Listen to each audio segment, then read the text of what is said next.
TV, ojú wa tó lé, ojú wa tó kó.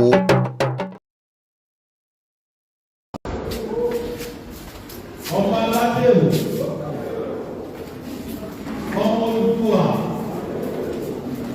ọmọ Olúwa, tí máa ń lé ilé ẹ̀kan.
ẹ ṣe púpọ̀.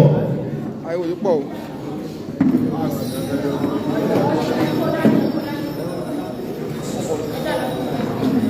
ẹ ṣe àti eré o báyìí kì í ṣeré o kì í ṣeré o Ìlọrin láwà yìí kì í ṣeré o.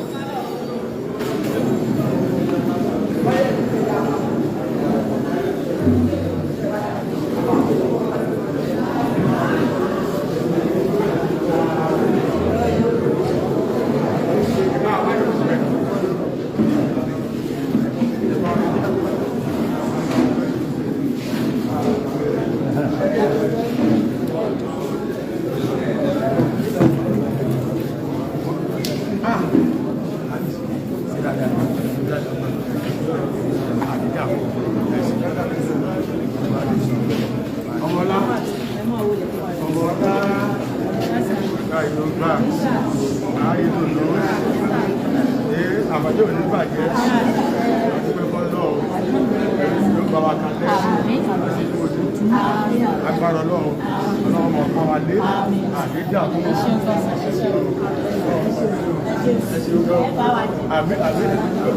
àwọn àfọ̀njá kọ́jọ́rátò àwọn akíjíìpì máa ok àwọn tó ń kí wọn lẹ́tí gbọ́ yẹn àfọ̀njá nàdèyẹ tó bá ti ń gbá àfọ̀njá ó ti máa tó ní Ìlọrin.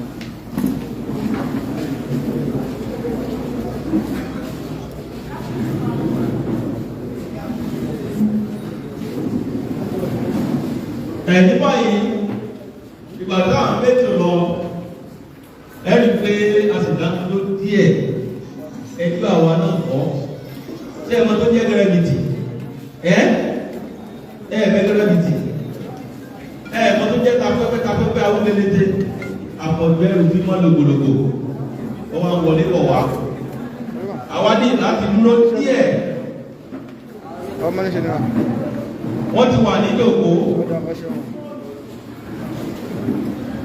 ọ̀dọ́ sọ wọ́n ti gbàgbọ́n lọ́wọ́ Oòduà ní bí mo lè bọ́dá gbàgbọ́n ẹ̀dàgbẹ̀ ní olóògùn mọ́ ọ̀nà mi balẹ̀ dé pé mo wà níwájú tí máa ní Yorùbá ìdè Ìlọrin Yorùbá náà ṣèyí Abdulrahim àdúrà nígbà jíìpì máa Yorùbá Ìlọrin Yorùbá ẹ bá mi fún ọjà àtẹ́wọ́ mo rí mo ṣe bẹ́ẹ̀ rí bí wọ́n ṣe wọlé pẹ̀lú Prince SOA Adénùtàn Prince of Dede Kingdom àti gbogbo àwọn tí wọ́n kó wá tẹ́jọ wá bí ẹ bá mi fún gbogbo wọn láti ẹ̀rọ. ọmọ Yorùbá ọmọ Oòduà ọmọ Yorùbá ọmọ aládé náà la mọ̀ yìí sí ọmọ Yorùbá ìṣe bí ẹrú nílé lóko lódò wọ́n mọ̀ wá wá akíkanjú ní Yorùbá òjò lè pọ̀ òjò bá pégún òjò ò bá dá ìgbé ọjọ́ kan nìyẹn ọjọ́ egún máa pitú lójú àwọn èèyàn ẹ̀rí gúngún èyí tí ó bá jàyà tí ó bá pitú ní gbangba tí gbogbo ayé ó pàtẹ́wọ́ fún ẹ̀yìnkùlé yóò ti kọ́ fòkì ti dánwò àwádé aláàfẹ́fọ̀ wọ́n ní kí ló dé èmi rò pé jẹ́ àwọn tèmi òwò kìí fọ́wọ́ lọ́rùn kí ló wá dé tí lágbájá bá ń sayé kí tàbí tó mọ́ lè ṣe bó bá jẹ́ pé bá dániwáyé ti dá wa ní adániwáyé ò bá jẹ́ ká a ní káwọn nǹkan máa jayé àwọn nǹkan máa jìyà ọba Olúwa èkú ṣèkà o àwọn ènìyàn ní ẹ̀bẹ̀ ogun lọ́tún ogun lósì wọ́n ní Yorùbá ò ní gòkè àgbà ẹ má jẹ́ ń tàn yín níṣojú ọlọ́dẹ eré á sì ṣe gẹ́rẹ́gẹ́rẹ́gẹ́rẹ́ eré àwòkó lọ níṣojú ọlọ́dẹ ẹ̀fọ̀n agbókè àlọ́ níṣojú ẹlẹ́gbẹ́ àgbáǹréré awáyọ̀ owó méjì ṣara ọmọ Yorùbá ò tó wà ní Kwara bọ́tà fẹ́ bí wọ́n kọ̀ òkè àgùnlá àti kò yí ná àti tó bàbá àwọn onílé ìpẹ́ nìkan ní bàbá àti tó bá àwọn onílé ìpẹ́ nìkan lọ́wọ́ àti dòkè apáta pìtì Crowd. Igbá ọ̀tá kò ní ká wa. Ilẹ̀ ò ní rìn kó wò wá. Òkun ò ní bò wá mọ́lẹ̀. Lọ́lá Olódùmarè ọba ògo. Ọmọ Yorùbá o, ọmọ Odùduwà. Bá a bá ti lójú yín, ọkàn sì balẹ̀ nítorí pé ẹ dúró wámúwámú. Ẹ dúró bí ológun, ẹ ṣe bí ọkùnrin. Ẹlẹ́yìn gangan lọmọ Oòduà, ẹlẹ́yìn gangan lọmọ onílẹ̀. Kí ló wá dé? Wọ́n wá látòkèrè, wọ́n fẹ́ máa dàbí ìlú. Wọ́n ní ọ̀tọ̀ lẹ́rú, ọ̀tọ̀ lọ́mọ. Àsìkò náà wà rèé o, àwọn mẹ́rú yàtọ̀ fọ́mọ. Jíìpì máa Yorùbá, Ìlọrin Yorùbá land. Agbódò, agbòdògbòdò, ọkùnrin ogun. Mo lè fara bàbá tó ń bẹ ní kọ̀rọ̀ yàrá. Tẹ́ ẹ démọ́lé, àsìkò rẹ̀ tẹ́ gbé kiri ọ̀hún jáde. Bí wọ́n bá rí lójú ogun, wọ́n mọ̀ pé bádà ni bàbá. Ẹgbẹ́ ìbílà kí ni jẹ tájá ń yọ̀rù. Bí wí bá ń wí, ó wí bá ń wò. Èèwọ̀ òrìṣà. Ilẹ̀ ò ní gbọ́ wá wa mi lẹ́sẹ̀. Ilẹ̀ ò ní gbọ́ wá wa sa lẹ́sẹ̀. Gbajúgbajú onídèrò ẹni, alákìgbàjú ni yín, ẹni onídèrò rárá. Ọwọ́ ayé ò ní tẹ̀ yín. Igbá ọ̀tá ò ní ká yín. Igbá ni wọ́n pa wọn kì í pàwó. Gbogbo tẹ́ ẹ bá dé. Ẹ máa yọ bí ọjọ́, ẹ máa là bí òrùn. Ẹ ò ní jábọ́ rárá. Gbogbo lóyè tó ń bẹ ní Kwara, ọba tó ń bẹ ní Kwara, àsìkò náà rèé. Òmìnira ó kàn yín, àwọn ò ní tẹ̀wárì, a ò ní jábọ́. Ọmọọba sóò gbọ́hùn mi dáadáa. Adébára Ajẹ́bà, mo ní sóò gbọ́hùn mi dáadáa. Òkè Jákátá fìtì, bàbá tó jẹ ọ̀hún mú.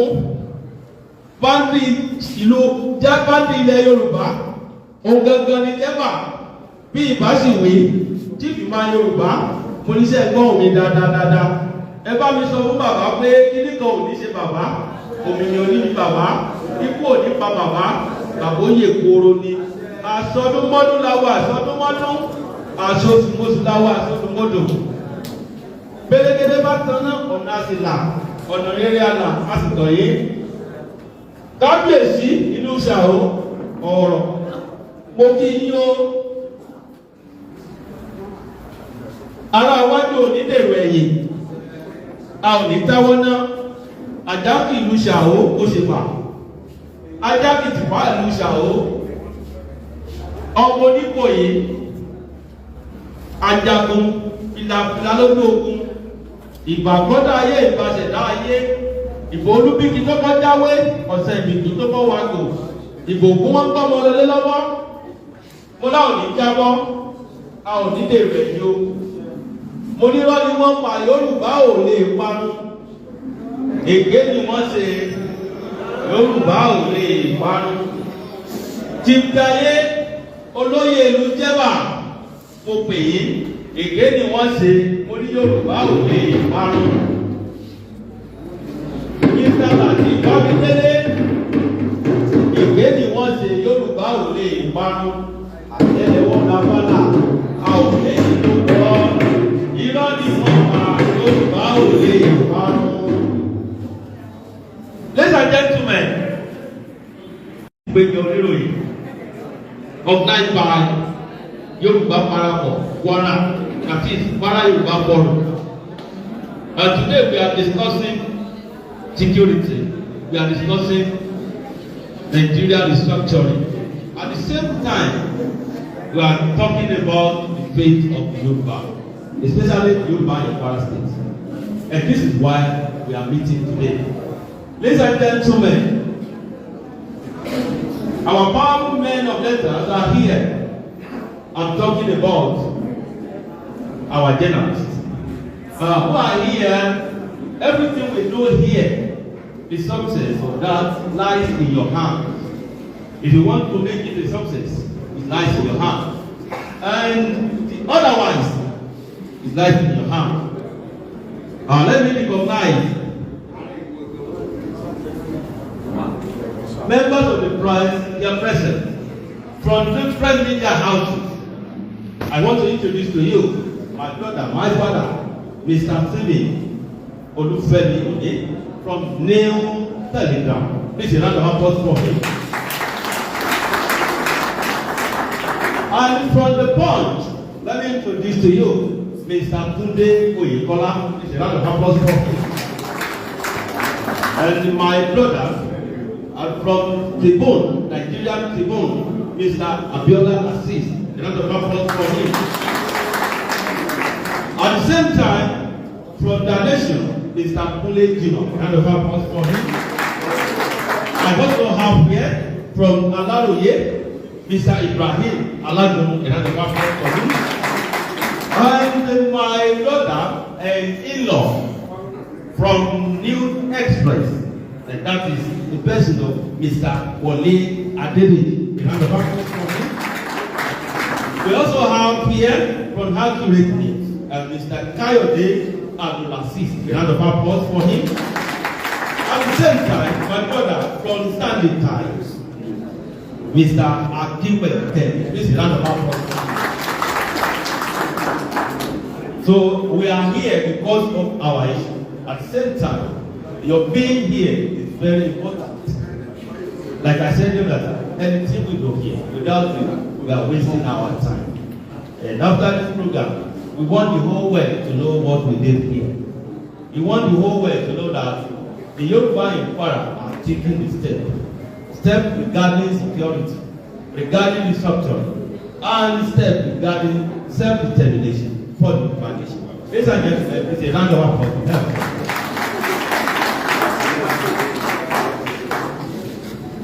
In that regard, we are moving to the press conference proper.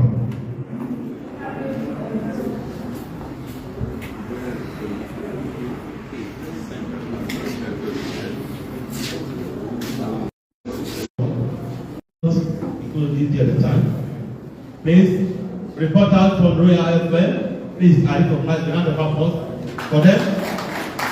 Reporters from Alvarican FM, I think Mr. Yemi is there. I think Mr. Yemi from Royal FM is there. Please, a round of applause for him. And from Alvarican FM, Mr. Kope. Mr. Sunday, please, a round of applause for him. Online news media here. Please, a round of applause for them.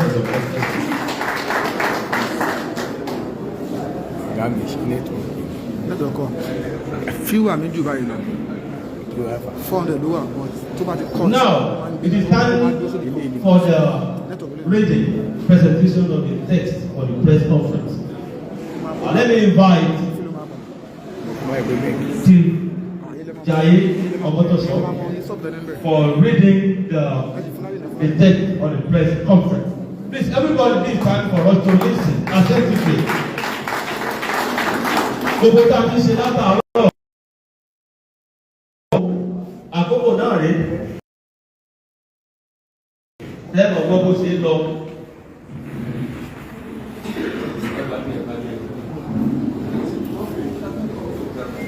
Ẹ dákun ìfarabalẹ̀ dáadáa. Ẹ̀bí wọ́n bá ti wí tán, àwọn oníròyìn ó sọ́dọ̀. Nígbà tí wọ́n pe olóyè Jaiye Omotoso, ẹ bá mi fún wọn ní àtẹ́wọ́.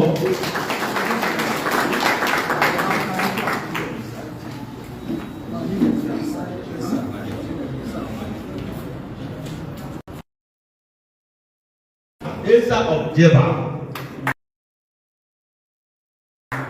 Ẹ bá mi fún wọn látẹ́wọ́.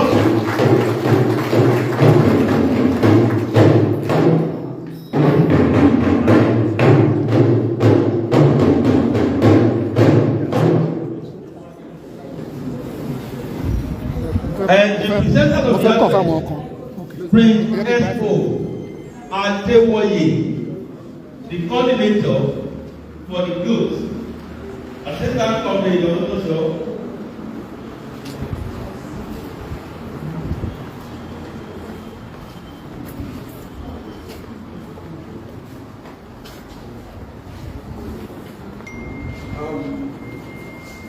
special permission of the chairman, with the special permission of the chairman, Chief Elder Abokore, I am asked to deliver this press conference. My name is I. Chief Jai Ola Omoto. I am I. Chief Isa Ojebala.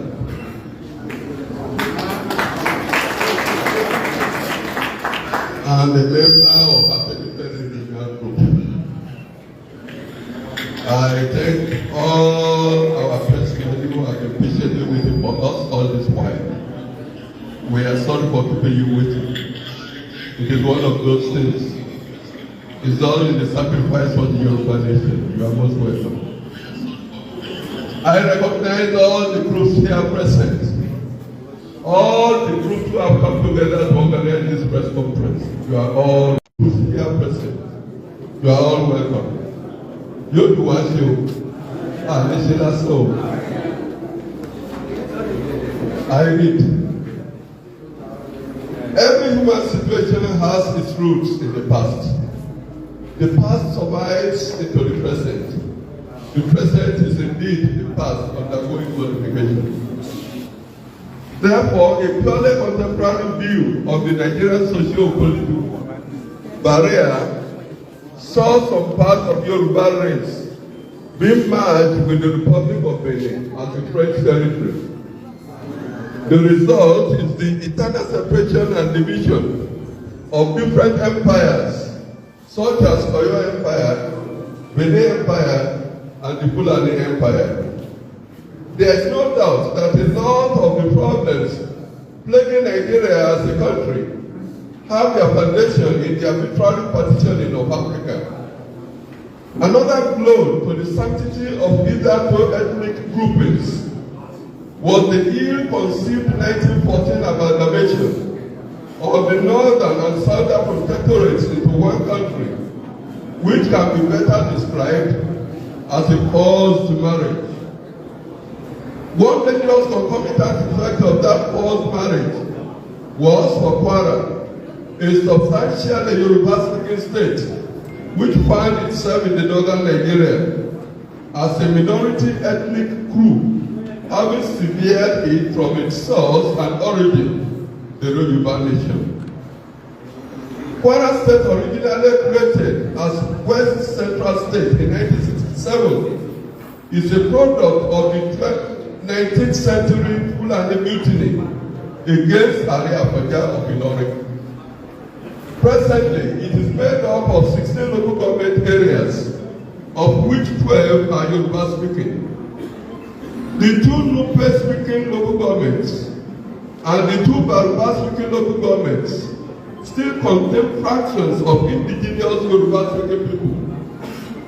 As a matter of fact, the 2 Baruba speaking local governments share kinship and ethnic affiliation with the Yoruba of Kwara and Oyo states. By virtue of ancestral origin, geographical location, and attitude, regardless of the Logarian contraction called Northern Protectorate, Kwara State is basically a Yoruba state, with its boundaries extending to as far as the banks of River Niger at Jeba.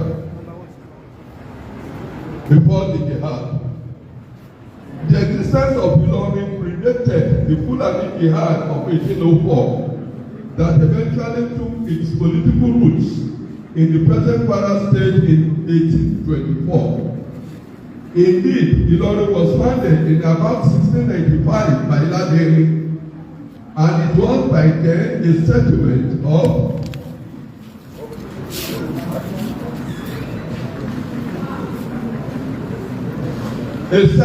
of the great Oyo Empire.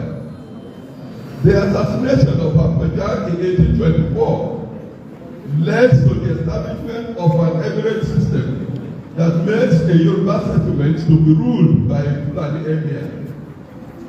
According to Reverend Samuel Johnson in his book, The History of the Yoruba, 1921, quote, before Abdulsalam, The first emir of Ilorin, there has been Ilorin, the acknowledged father of Ilorin, Asin, Alupe, and Apaja as the traditional rulers of the community. End of quote. Therefore, Ilorin had been in existence for more than a century before the advent of the Fulani domination and alien emirate system, which profaned pre-jihad or passive tools of the largely Yoruba people. Therefore, part of the problems of loss of freedom to the Fulani feudal lords was the way and manner the traditional institution of ownership was profaned by the jihadists. They did not treat the pre-jihad existing tools with any modicum of respect. They were either turned to appointed district heads under the nomenclature of the emirate system, or they were outrightly deposed.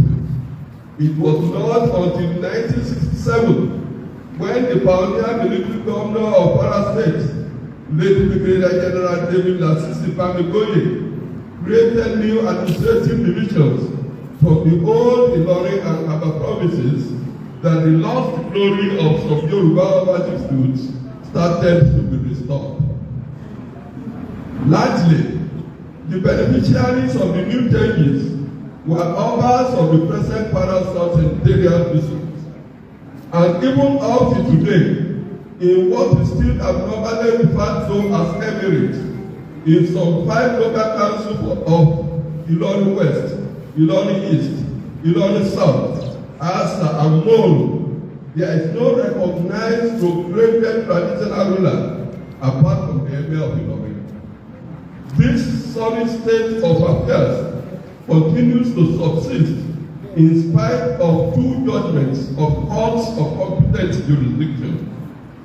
And the Kwara State government, as if in conspiracy with the Fulani feudal lords, fails or refuses to implement their aforesaid court judgments.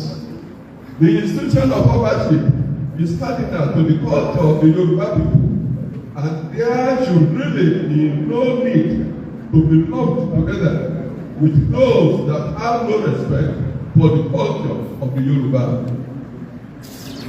Incessant agitations for freedom from the stranglehold of feudal lords began right from the pre-independence period up to the present time. For example, in 2017, when the All Progressive Congress, APC, constituted a committee on the administrative restructuring of the Federal Republic of Nigeria, the Yoruba people, under the aegis of Yoruba Kwara State, submitted a memorandum dated 25th September 2017, wherein they wrote inter alia.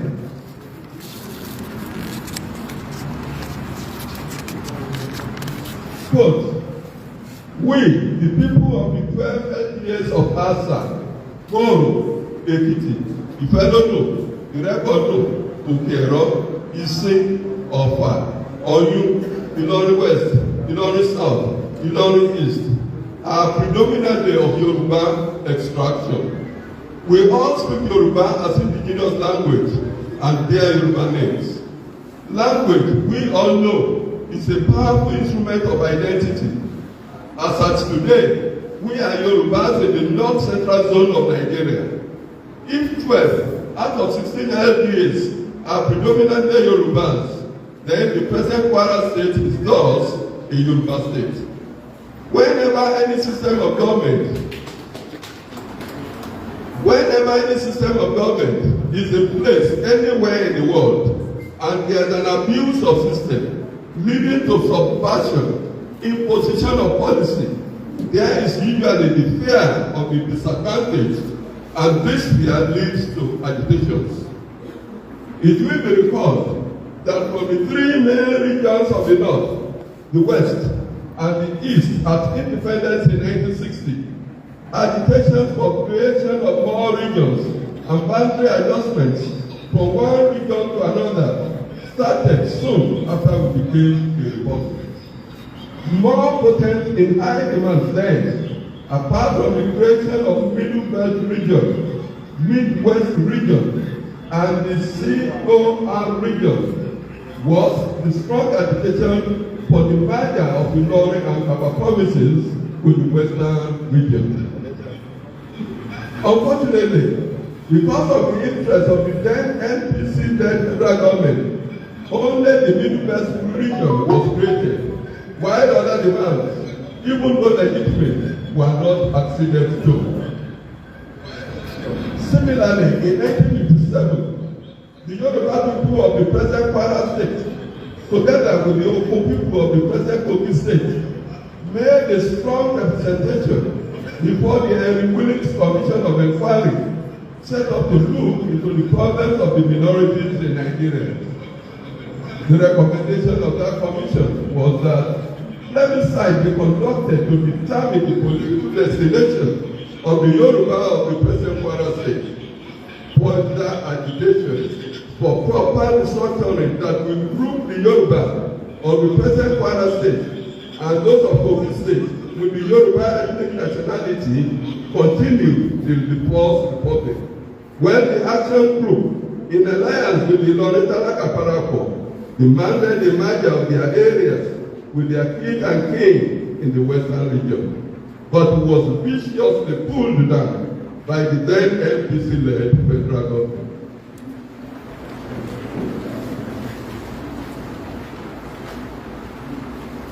This agitation for restructuring was reignited by Kwara Yoruba in the 2014 National Conference, demanding a merger with their king and king in the southwest geopolitical zone. The demand for federalism, the demand for true federalism, fiscal federalism, boundary adjustments, all of which were encapsulated in the report of the National Political Conference of 2014, all point to an unhealthy relationship in the polity and the urgent need to redefine the relationships.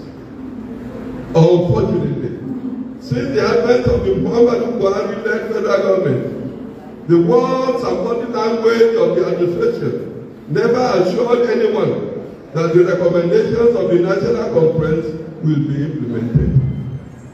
This is in the face of glaring deficiencies in 1999 Constitution, which was skewed in favor of a particular section of the country. This is also in the face of glaring lopsidedness in every aspect of our polity. A few examples will suffice. 1. Our national educational policy has arrested the speedy growth of southerners for northerners to catch up. The admission policy into federal unity colleges is a ready example. 2. The appointment of the heads of all security agencies from just one section of the country is another. 3. Despite using the resources from Niger Delta to develop the new federal capital of Abuja, no southerner has ever been appointed as FCT minister. 4. The criterion of using landmass, empty desert, as a factor for revolutionary and creation of federating units is only done in Nigeria. All this and even more, including the quota system of imposing mediocrity over meritocracy, all constitute pullbacks for the south of the country, which generates the resources of this country. The plethora of challenges of insecurity in the country via the activities of Boko Haram, bandits, terrorists, Fulani herdsmen, who kill, maim, rape, kidnap for ransom, committing arson, etc., have all combined to threaten the federal government out of its wits. The rapidity and frequency of these odious crimes have turned the country into an unsafe haven. The high sense of insecurity across the Federation, combined with the unwillingness of the power that be to restructure the country, provide a fertile ground for the agitation for self-determination in the form of Yoruba Nation, Biafra Republic, Middle Belt Republic, South Republic, etc. Ladies and gentlemen, there is no doubt that Nigeria is on the brink. In order to save it from total collapse, it is hereby strongly recommended that the federal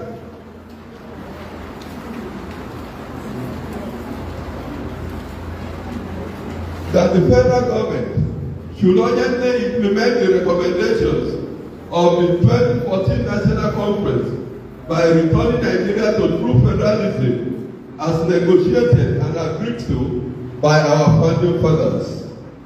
These should include, but not limited to, A. Return to 1963 Constitution as may be modified. B. Boundary adjustment, which will return Kwara State to the southwest geopolitical zone. C. Establishment of state police to enhance security. D. Fiscal federalism or resource control, etc. In respect of Kwara State government, we emphasize the imperative of A. Restoring the dignity, honor, and paraphernalia of Yoruba traditional institutions in the so-called Ilorin Emirate, i.e., Asa, Moro, Ilorin West, Ilorin East, and Ilorin South, by grading and upgrading them like their counterparts in the other local governments of the state. B. Implementing without further delay the two subsisting court judgments. The two subsisting court judgments already won by the good people of Moro, which exclude them from Ilorin Emirate. C. Putting machinery in motion for the immediate creation of local council development areas with particular reference to Ifelopo, Asa, and Moro local governments, which constitute some of the largest local councils in the Federation. It is conclusion. In conclusion, ladies and gentlemen of the press, the immediate implementation of the recommendations of the 2014 National Conference is sacrosanct, as the 1999 Constitution, as amended, does not adequately guarantee and take care of the interests of all the ethnic nationalities. Failure to address those issues with sincerity of purpose, Kwara Yoruba are wholeheartedly in support of Yoruba self-determination, Yoruba Nation, or Oodua Republic. Come one.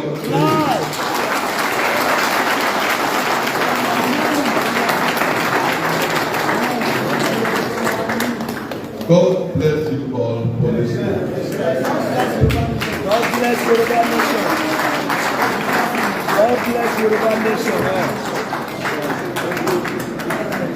Ladies and gentlemen, I think everybody has listened to the man who spoke to power that be. You have listened to the man who spoke to destroy the health system in Kwara State. You have listened to the man who spoke against the oligarchy that is toying with the Yoruba Nation. Ladies and gentlemen, this is time for us to reflect. And now, it is left to the journalists that are present. If there is any area which is not clear to you, ladies and gentlemen, members of the press, this is the time for you to ask questions from the presenter of the paper. Ẹ jẹ́ bá wa fún Chief Jaiye látẹ̀wọ́.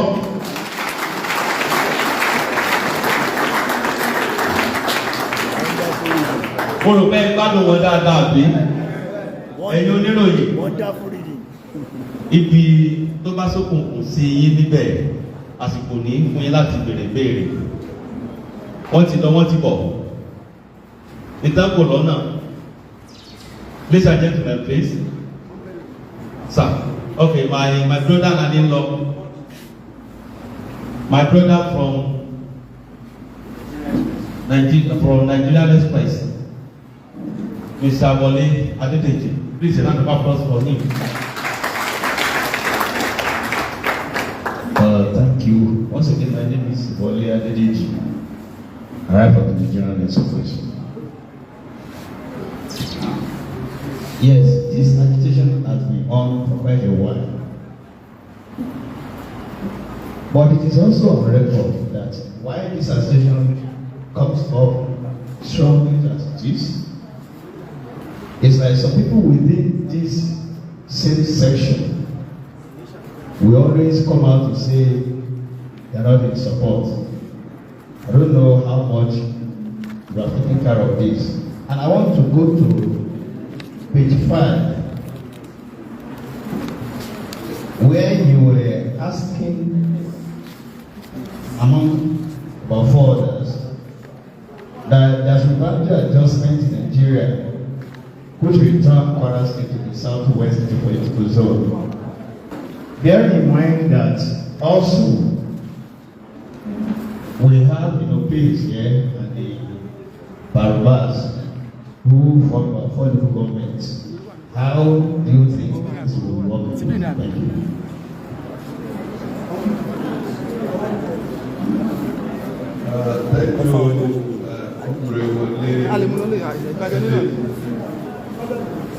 In any agitation in the world, you cannot score 100% followership. What matters is for you to have substantial followership. A Yoruba proverb, àwọn àgbà máa ń sọ pé èèyàn púpọ̀ ló ń gbèlú, pé èèyàn díẹ̀ ló ń ṣèlú. If you look at the percentage of those of us in this hall today, what percentage we form of the Yoruba population in Kwara State? But we are taking it upon ourselves to speak for the Yoruba people of Kwara State. And that's where we're going.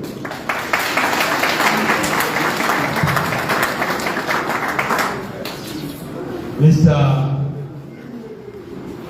From the point, my brother, a round of applause for him, sir. Good afternoon, sir. People are there, all those who are in this hall. Today we call up. Well, I just want to ask you, maybe you are requesting for the implementation of 2014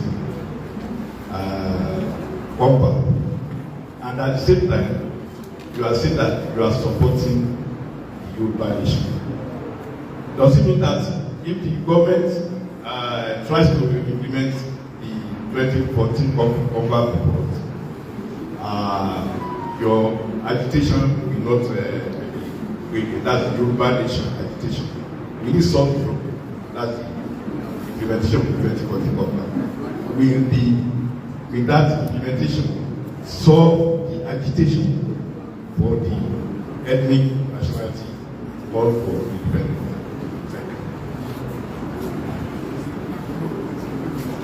Thank you, Mr.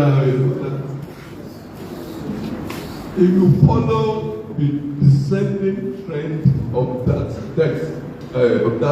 text, you will see that we recognize the complexities which have been generated in the past, not by this administration, but by their predecessors. And without any hope by this administration to resolve those complexities. And we now come to the conclusion that if those agitation, those complexities were not resolved with sincerity of purpose, then we will have no option than to align with the agitation for Yoruba nation. When Jesus Christ was alive, he spoke in parables. And I know you have understood the parable. Anything in the manner, character, words of this administration has it indicated that they are ready to implement the 2014 National Conference recommendation? No.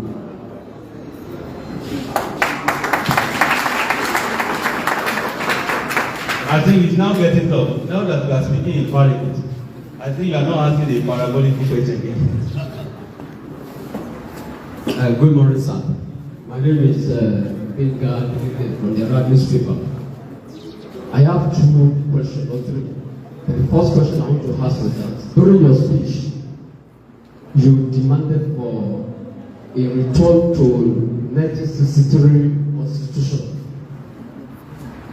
1963 Constitution recognized or Nigeria was under a parliamentary system of government, and Nigeria was under a regionalism, practice regional government. The question I want to ask is that how viable and practicable is it for states today, or how many states will be willing to go back to the old region? I want you to address that. The other question is Yoruba nationalism that is growing like wildfire. I want to ask if it is limited to only cultural nationalism or it extends to self-determination.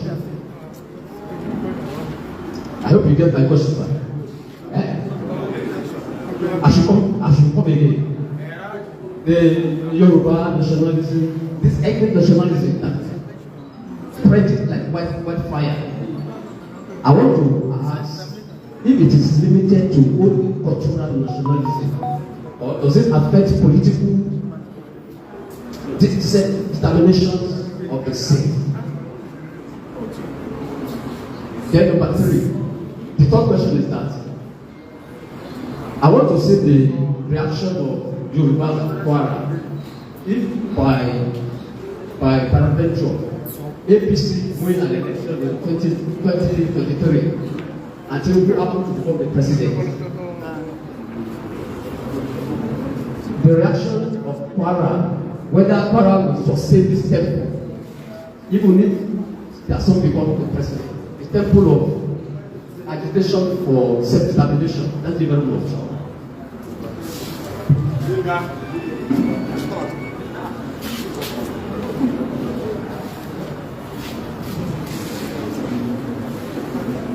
Thank you, Mr. Dedeke.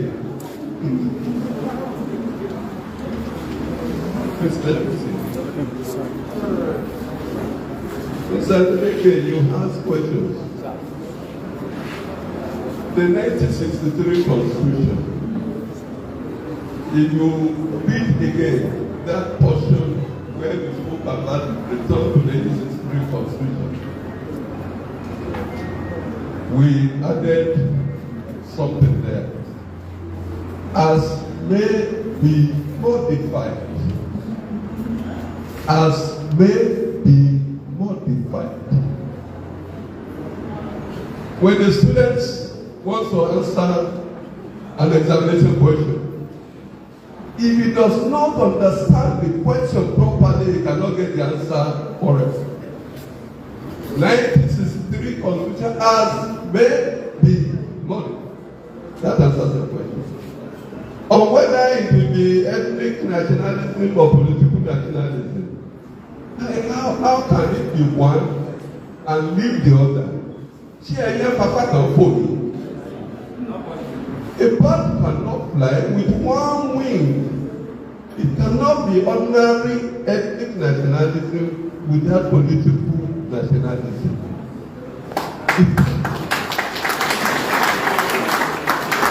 Or whether if Asiwaju Tinubu wins the 2023 election, whether the agitation for Yoruba nation will diminish. Let us wait until then.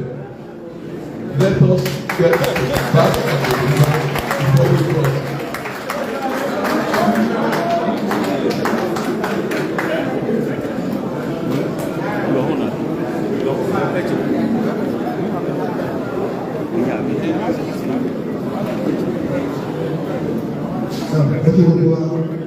Kí òun náà bá lè má ṣe mistake tí wọ́n béèrè ọ̀nà orúkọ mi ní ahmed adékùnrin kásán media tí mo jẹ́ kan nínú àwọn agitation fún ọmọ Yorùbá nation ṣùgbọ́n tó kílẹ̀ má ṣe mistake láwọn yẹn béèrè lọ́wọ́ mi nínú pé programu yìí Kwara Ìlọrin Àfọ̀njá ni wọ́n máa ń pè tó tọ̀ sí pé Yorùbá ló ní Ìlọrin àwọn ẹ̀wọ̀n complain nínú kan tá à ń sọ yìí pé òyìnbó yìí ti pọ̀ jù nípò àkọ́pẹ́ni seriously báwọn ẹlẹ́sẹ̀ complain ní online yẹn tábà ní káwọn ẹlẹ́sẹ̀ complain bí 80% máa complain wọ́n tún wọ́n láǹfààní àti sọ̀rọ̀ tí wọ́n láǹfààní ṣùgbọ́n bá lóṣù wọ́n bá sí online wọ́n ń complain fẹ́mi náà ní ìdáhùn ní court mo lọ méjì lẹ́ẹ̀kan yẹn pé àwọn comment ní ìdẹ reply wọn reply tí wọ́n fún wọn ní pé ìwé tí wọ́n gbé dáàbò wà lọ́wọ́ English ni wọ́n fi kọ́ so ìkọ́tọ́ bá lè kọ́ náà máa kà síta ṣùgbọ́n ẹni yẹn ó mú ìnìyí ó ní kó kọ́ English yẹn tó kò kọ́ Yorùbá tó fi kọ́ ni mo ló dà bí wọ́n ṣe sọ sí wọn létí pé ṣé mo lè béèrè ìbéèrè yẹn mo lè pé gbogbo àwọn aláwọ̀ ìwà náà òyìnbó náà wọ́n ń sọ níwọ̀n ìgbà tó jẹ́ pé òyìnbó la fi dálẹ̀ gbogbo náà wọ́n gbọ́ Yorùbá sẹ́kọ̀ Yorùbá la kọ́ ní Yorùbá náà wọ́n fi béèrè ó jẹ́ ọ̀rọ̀ yẹn.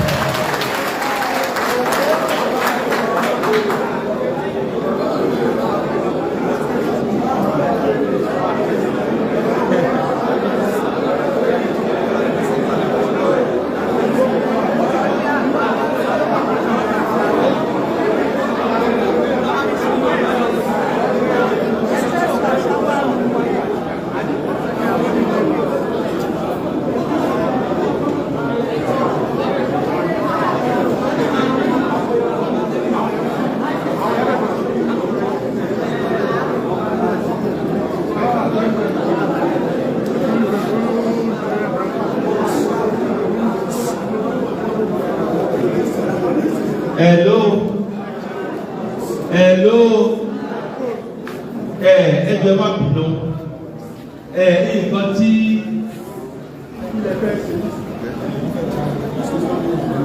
ìyẹn ti kọjá ọjọ́ ti lọ àwọn ìwọ̀n padà sábẹ̀ wọ́n padà sí èkó òun náà sọ fún mi ti tó ọjọ́ ti lọ ọ̀nà mọ̀ sọ fún mi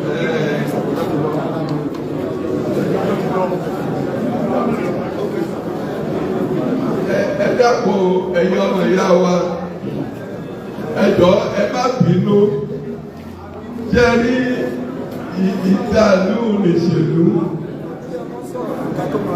tí a bá sọ̀rọ̀ ìlóyìnbó àwọn oníwèé ìròyìn tí wọ́n bá wá ké sí gbogbo àgbáyé wọn ò ní rí gbé dáadáa àwọn tá a sì fẹ́ kí wọ́n gbọ́ wọn ò ní gbọ́ torí pọ̀pọ̀lọpọ̀ wọn ò gbọ́ Yorùbá ẹ̀yin gbọ́ Yorùbá èmi gbọ́ Yorùbá àmọ́ àwọn tá a bá sọ̀rọ̀ wọn ò gbọ́ ẹ má bínú ṣùgbọ́n ní ṣókí ohun tá a ń sọ ni pé nítorí pé a ò ní ìfàyàbalẹ̀ mọ́ nílẹ̀ Yorùbá wọ́n ń pa wá lọ́tún wọ́n ń pa wá lọ́sì ẹ̀tọ́ wa gẹ́gẹ́ bí ọmọ Yorùbá kò fi lé wa lọ́wọ́ wọ́n ń gba nǹkan lọ́wọ́ wa wọ́n fi fún àwọn ẹ̀yà míì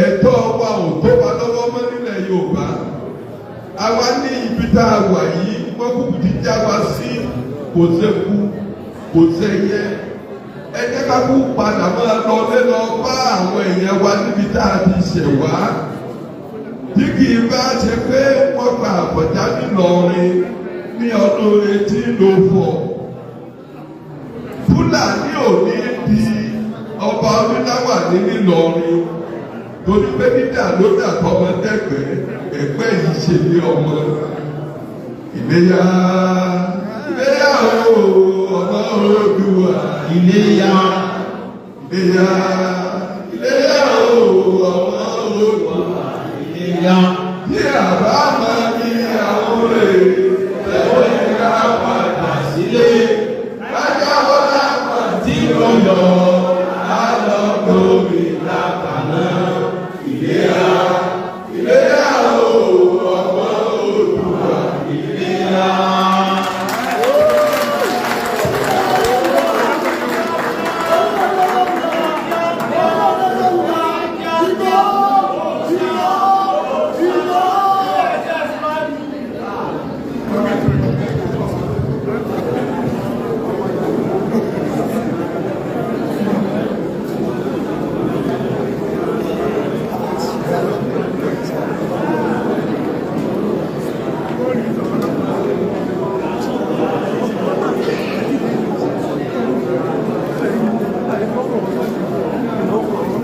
Hello.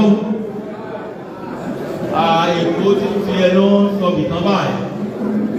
Ọ̀rọ̀ ìpa ti parí ètò àbí? Àtùkọ́ká ló parí. Chief Imam Yoruba Ilorin Yoruba land.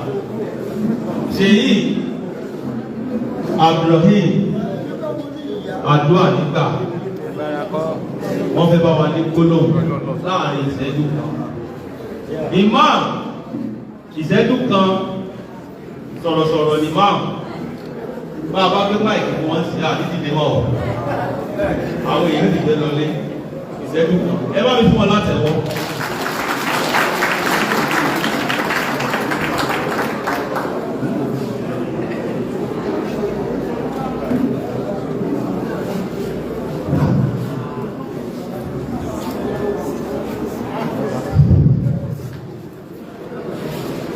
ẹ̀yà dúpẹ́ fọ́lọ́ dúpẹ́ fọ́lọ́ dáadáa ẹ̀yin Olúwa lógo ẹ̀yin lọ́wọ́ Jésù lókè praise the Lord.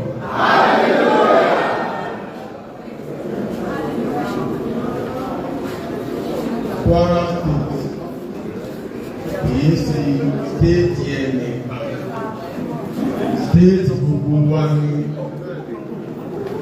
ọ̀nà tá a bá fẹ́ tó ètò àlejò bá sí bá Nàìjíríà bọ̀ a máa ń fi àgbà fàgbà àwọn tó jẹ́ àgbà tá ń bá iṣẹ́ Yorùbá nation bọ̀ àwọn lẹ́kùn síwájú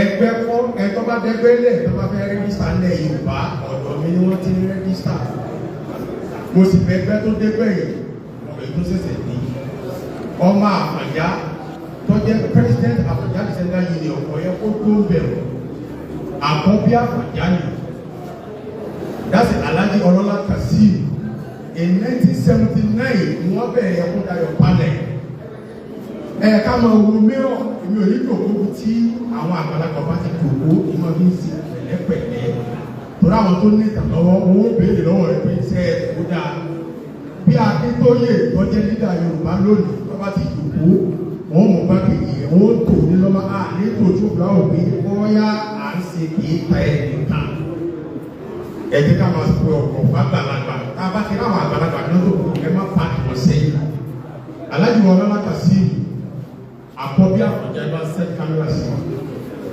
In 1979 náà bẹ̀rẹ̀ ẹ̀kọ́ dayọ̀ panel. That's 78. Wọ́n wá jà gbogbo ọmọ Yorùbá. Tá a máa sọ̀rọ̀ pé àkọ́bí Àfọ̀njá àkọ́bí Àfọ̀njá àkọ́bí Àfọ̀njá yìí. Sẹ́kẹ́tìrì wọn gangan Alhaji wa Azan àwọn olóòtú mọ́lẹ́jọ́. Ẹgbẹ́ bàbá tó fún wọn. Àwọn Àfọ̀njá group àwọn náà wọ́n fi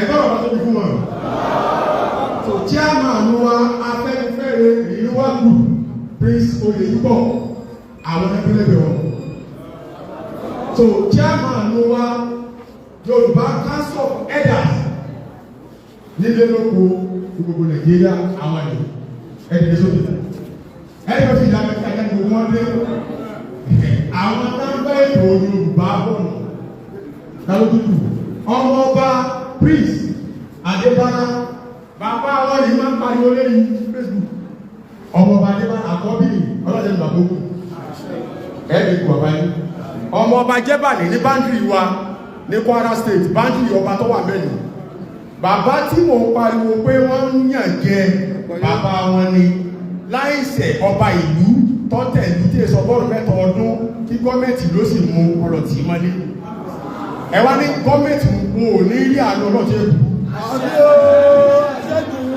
bàbá wa tọ́tẹ̀ ìlú nílùú Sàó ọ̀rọ̀ Sàó àwọn dá àwọn ìlú so bá a ṣe ní wọn nu bàbá wa Alápàdó ọ̀fọ̀ àpàdó kábíyèsí ni wọ́n ẹ bá ṣe kábíyèsí àwọn ní àwọn táàjọ ń bá bọ́ọ̀lù láti bẹ̀rẹ̀ tá a mara wa lójú náà ẹ wá ṣẹ́kù dáadáa onílò ìfẹ́ rọ́ọ̀lù mistake ẹ̀ Yorùbá tó wọ́n pè wá lókè. President Àfọ̀njá Central Union alájọ lọ́kà sí mo kẹ́ ẹ̀ ní màá padà sí. Ọ̀rọ̀ yóò ní dàbí lẹ́lẹ́. Ayé ọmọ Àfọ̀njá dá o. Ọmọ Àfọ̀njá dá. Ẹ wá jáde ní báyìí, ẹ fi àwọn àgbàlagbà yìí lẹ̀. Ẹ wá sí báyìí national anthem. National anthem Yorùbá nation ẹ ti dẹ́gbọ́n lọ. Iṣẹ́ wa fún ẹwà orílẹ̀-èdè wa. Kàgbéga, kàgbéga, kàgbéga fàyè rí. Ìgbàgbọ́ wà ní pé bá ti bẹ̀rù làbọ̀ mọ́. Ká ṣiṣẹ́, ká ṣiṣẹ́, ká ṣiṣẹ́, ká dọ̀la. Ìṣọ̀kan àtòmìnira ní ẹgbẹ́ ká máa lè gbà. Tẹ̀síwájú fọ́pọ̀ ire àtòhun tó dáa. Ọmọ Oòduà dìde, dìde bọ́ sí ipò ẹ̀tọ́ rẹ. Ìwọ ni ìmọ́lẹ̀ ògo adúláwọ̀ náà.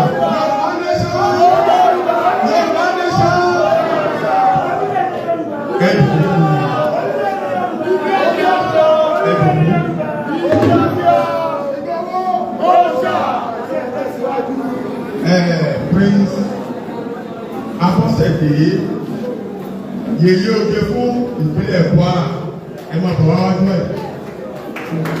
Ẹni tó jẹ́ yèyé oge fún Kwara state ní ẹ máa bọ̀ wá báyìí wọ́n á gbé ìpínlẹ̀ yèyé oge fún Kwara state òní afẹ́ kí agbójú àwọn tí a fojú jọ. Mo kí pòfẹ́sọ̀ dáadáa o ọ̀mọ̀wé ní ẹ máa bọ̀ wá wájú báyìí. Bàbá wa Bishop Abímbọ́lá àwọn tẹ̀síjà fún Yorùbá bá ṣèwé ẹ wá dùn báyìí. Bàbá Bishop Abímbọ́lá ẹ dùn báyìí pòfẹ́sọ̀. Ìdáhùn ojúlọ́mọ tó yónú ìdodo nìdájọ́ àtúntẹ̀yìn bá kéèyàn lábùkù yóò dún yẹn. Àwọn tẹ̀ kó wà wájú tó ṣiṣẹ́ President Àfọ̀njá Central Union àwọn tó ṣiṣẹ́ káàkiri. Àwọn tó bá ṣẹ̀dé lónìí káàkiri wọn. Àwọn tó kúkọ̀ lọ́la káàkiri wọn. Tọ́jà ní ẹkú iṣẹ́ ìmọ̀ lórí iṣẹ́ yá. Tọ́ pásítọ̀ wa ẹ̀gbọ́n síwájú àyè. Ọlọ́run ká máa padà síbi lẹ́lẹ́. A ní dàgbò àsìkò ọ̀rẹ́ tú. Ọ̀rọ̀ Yorùbá nation tí wọ́n ń béèrè lọ́wọ́ wa. A ní dàgbò. Torí pé ibi tí ọ̀rọ̀ débi lónìí, ọ̀rọ̀ gba ẹ̀kọ́, ó sì gba làákàyè, ó sì gba ìmọ̀ràn. Máa ń sọ̀ lábàá ní àṣàbìlì yóò rò. Béèyàn bá ń ṣe àbòsí lábẹ́lẹ̀ àtà aláwọ̀ máa ń yí sílé fún ìgẹ́dì. Ọlọ́run tó sí ilẹ̀ níta gbangba tí ìta pé alábòsí ni òun lé. Lérò Yorùbá, ibi tí àwọn ọmọ Yorùbá tá a bá fẹ́ máa lọ ni a fẹ́ mọ̀ ní Kwara. Ṣé a ṣetán láti dúró àbá àṣetán? Bọ́ nígbà tá a ti ṣetán ẹ̀dá gbọ́dọ̀ ọ̀bọ̀ tó kù. Ẹni olówó ológo ìta fẹ́ mọ̀ náà nù. Ẹni tó bá dúró láti mọ̀ pé àwọn ẹlẹ́gbẹ̀ẹ́